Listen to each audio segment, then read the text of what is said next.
Traveling is for you. It doesn't matter if you're single, married, what race or gender you are, if your friends can afford to go with you or if they can't, you should be out there because travel is therapy. It's enlightening. It stretches you in ways you've never imagined, and you deserve to know how that feels. Kudos to you for choosing to enrich your life with the joy of solo travel. You're in for an unforgettable experience. Whether this is your first solo trip or your 50th, here are 5 tips to ensure your solo trip is a success. So the first thing you want to do is to pack light. And no, this doesn't mean you have to be anything but clean, fabulous, and shiny wherever you are in the world. I'll make another video about how to pack only a backpack and a carry-on no matter where you're going. But the abbreviated version is to pack for a week and then do your laundry on the 8th day. Wash your clothes on every 8th day. And if that sounds limiting, like it would hamper your style, damper your style, I promise it won't. I'll get into that again in another video, but this is going to be a major key because if you want to take like a quick flight to a nearby island or city, you're not going to want to do that if you have 3 sets of luggage that you have to worry about. It's like taking a car to a big city. You don't want to have to worry about parking. You want to go and have fun without the anxiety. So this is the way to do it. I swear by this. I promise you, you can pack just a carry-on for your next trip. I promise. The next tip for traveling alone successfully is to connect with the community as soon as possible. And I know this seems counterintuitive. You're not traveling alone because you need a bunch of people around you validating your existence all the time. No, I get it. You're cool, you're independent and stuff. But for safety purposes, if nothing else, it's good to have someone expecting to see you sometimes. I usually look for a place of worship right away in any country I visit, and that's helped me to make friends all over the world. That's incredible. Even if I prefer to spend a portion of my trip alone, it's nice to know that I have the option to socialize and that I have friends who have my back if I ever need them. For you, finding a community right away might mean staying in a hostel and meeting friends that you can cook with, or you may want to look up a resource like Black and Abroad or Travel Noir that organizes groups for Black travelers throughout the diaspora. Before we continue to the next tip, if you want more travel hacks and itineraries, be sure you click the link in the description box below or in my comment section for a free travel essentials guide. This guide will help you travel more confidently no matter where in the world you're headed. Again, make sure you click the link in the description box and comment section below. Okay, let's continue to the next tip. Do your research. Do your research.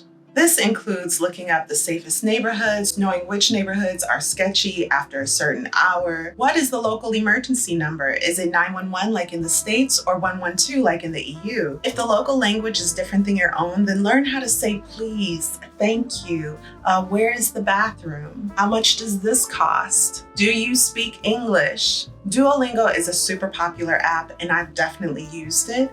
But another alternative is to look for a tutor on Craigslist and meet them somewhere public like a coffee shop before your trip. It's really nice to speak to a local from the country that you're going to visit and to learn from them how to say certain phrases and to learn things about the culture. It really expands your knowledge beyond what Duolingo or any app could really teach you.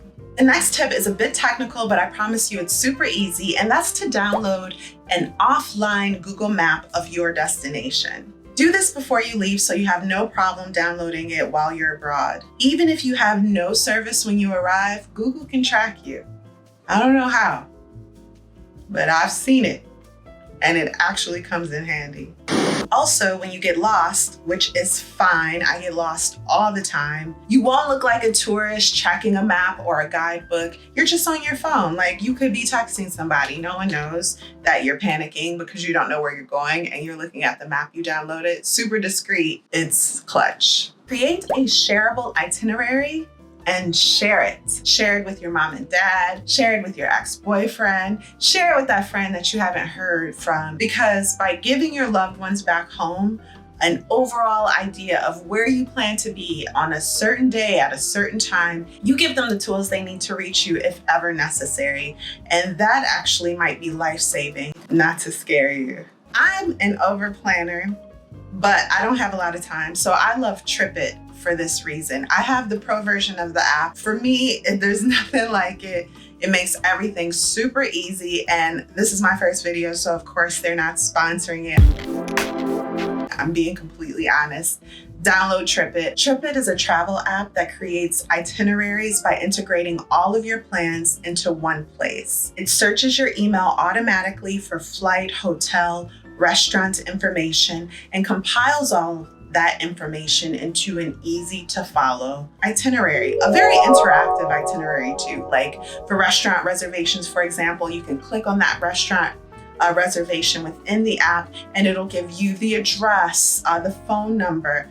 That is really helpful when you're abroad and you're like, I have a restaurant reservation in 10 minutes. Where even is the restaurant? Now for a few keys that did not make the list, but I still find these tips helpful when I'm traveling solo. First, utilize the safety feature on any ride sharing app. Maybe that's Uber, Lyft. Make sure you share your ride via iMessage with your friends back home and even friends that you've met and trust locally. This way, wherever your driver is, someone else out there also knows where you guys are. Number two, I just like sitting at the bar. It gives me a feeling of not being alone in a public place, and I don't have to talk to anyone, which is also great for anxiety purposes. Another tip is to consider wearing a wedding ring on both hands, and that might not stop the unwanted attention, but it's a deterrent. Don't look like the wealthy third wife. Wear a simple band on each finger. Speaking of which, don't wear a lot of jewelry. Don't wear your best watch. Don't be a mark. This is the time to tone it down. And it doesn't matter what city you're visiting. I know a lot of people dress to the nines for Fashion Week. Of course, in Milan, Paris, I get that. But if you're visiting Paris, just hanging out in the city, visiting different museums, don't wear a lot of jewelry because just like over here, you have pickpocketers. You have people that might try to follow you to see what else you have back in your room. Don't give anyone a reason to think, they need to follow you to get all of the treasures. That's all right. Oh, and then another tip is to download your Spotify playlist before you leave. Make sure before you leave when you're on this side of the pond, because you may not have download rights when you cross the ocean. But download that playlist. I like to do that because wherever I am in the world, I can put on, the music I want to hear, and it instantly transports me to where I want to be mindset-wise. This is bleak, but grab a whistle, an actual whistle.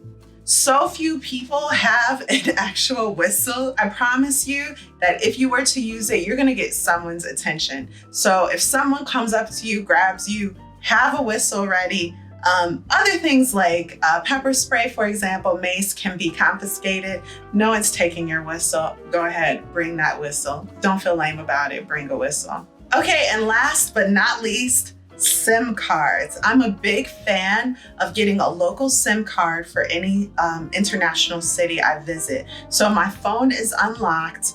Make sure your phone is unlocked before you go. And then when you get there, probably not at the airport because it's going to be stupid expensive, but find a Vodafone or whatever company sells cell phones in that country. Walk in and ask for a traveler's SIM card. And this usually lasts for about 30 days and it gives you the data and phone service that you need. This way too, it's nice to be able to call local restaurants or hotels, confirm your reservation because you're calling from a local number. And your friends at home should still be able to reach you via WhatsApp or iMessage. So again, the SIM card. I love just putting in international SIM card. The new iPhone, I think, is going to have a dual SIM card situation or an e-card. So that means you can go ahead and hop on a new SIM card electronically, or with a dual SIM card slot, you can have both your local number and your international number on one phone. And a quick note about tour groups. Like if you are older or you feel really insecure about traveling, fine, book a tour group. I've done a tour group when I first visited Italy. I went on a tour with a huge bus and two of my closest friends. It's a trip we still talk about. We'll never forget it. It was great. But I mean, they dictated where we were gonna go, and I don't know if that's what you want to do. For us, it was cool because we had never been to that country before, but now I've been there like 4 or 5 times. I would never take a tour. But if it's your first time, or again, you just feel really anxious about being alone in another country, then yeah, go ahead and take a tour group, preferably a tour group that is catering to your demographic. You'll likely have more fun and meet new people, which, I mean, that's like what travel is about. Go ahead, do it. But don't though. I don't like them. Yeah, just do it. Do what you want though. Like, I don't know. For the most part, ain't nobody thinking about you, and that's a great thing. Bask in the anonymity and have fun. Now, at this point in the video, you might still be thinking about tip number 1, pack lightly. How are you gonna pack everything into one carry-on? Watch my next video where I show you how to be clean, fabulous, and still only pack a carry-on for your next trip. See ya over there. Click on it, do it. Click on it.